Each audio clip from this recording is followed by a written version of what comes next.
मैं लगातार आपसे बातचीत करता हूँ, हालांकि वो नेटवर्क इशू कुछ आता है तो जब बात नहीं हो पाती तो फिर मजबूर मैं भी हो जाता हूँ कि नेटवर्क पता नहीं क्यों स्लो चल रहा है, जबकि नेटवर्क ठीक रहना चाहिए। और नेटवर्क उस दौर में जब 5G हो गए हैं तब भी गड़बड़ा रहा है।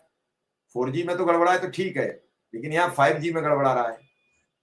जी साई जी, आवाज नहीं आ रही थी आपकी बिल्कुल भी, अब आ रही है?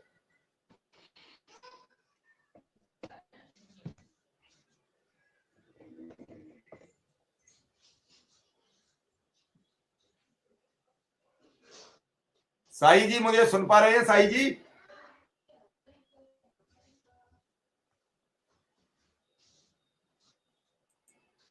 शायद साई जी से संपर्क होने में दिक्कत आ रही है। तो कुल मिला के ये है कि इस बार जो शिक्षा का स्तर का बजट था वो केंद्र ने कम किया है। क्यों किया है मुझे नहीं मालूम, लेकिन शिक्षा का बजट कम करने का मतलब है केंद्र की सरकार शिक्षा का क्यों रोकना चाह रहा है। शिक्षा बढ़ेगी देश आगे बढ़ेगा, शिक्षा रुकेगी देश पीछे हटेगा, पीछे लौटेगा। बिना शिक्षा बढ़िया किए हुए कभी भी देश प्रगति की राह पर नहीं चल सकता है। जिस राज्य का भूखा शिक्षक रहेगा वो निश्चित रूप से उस राज्य में खुशहाली नहीं होगी।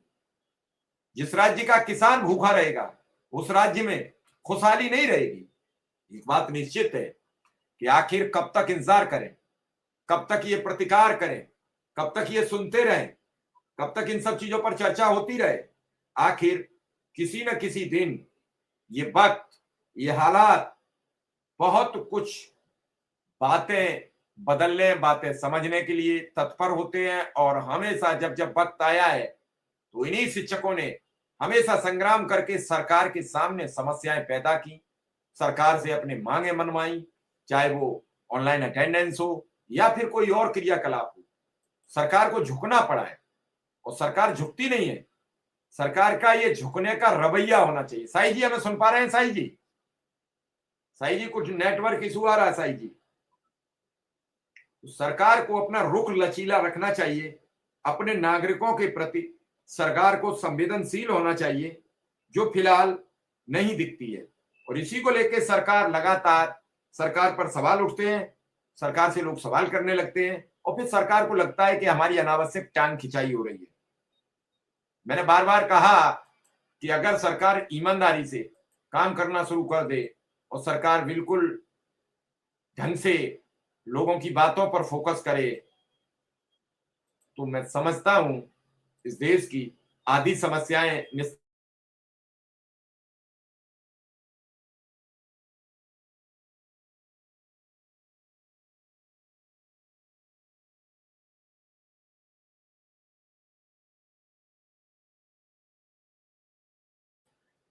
ठीक है।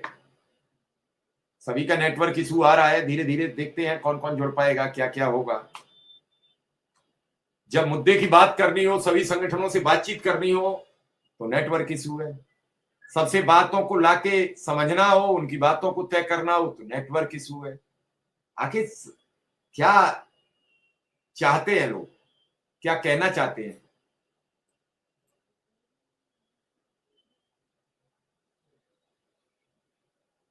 चलिए हमारे साथ निगम साहब आ गए हैं। अमेरिका से नेटवर्क नहीं शुरू होगा ये मुझे पक्का भरोसा है, कहीं से हो या ना हो, लेकिन अमेरिका से नेटवर्क नहीं शुरू होगा। निगम साहब आज आए हैं, निगम साहब को बहुत बहुत धन्यवाद, बहुत बहुत बधाई। नमस्कार सभी को, स्वस्थ रहे, सभी मस्त को रहे। नमस्कार साथियों।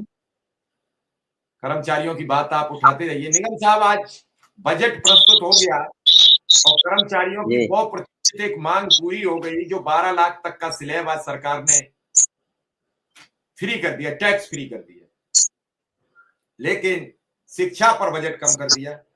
बाकी शिक्षक कर्मचारियों को क्या मिला आपसे जानना चाहेंगे, क्या रहा?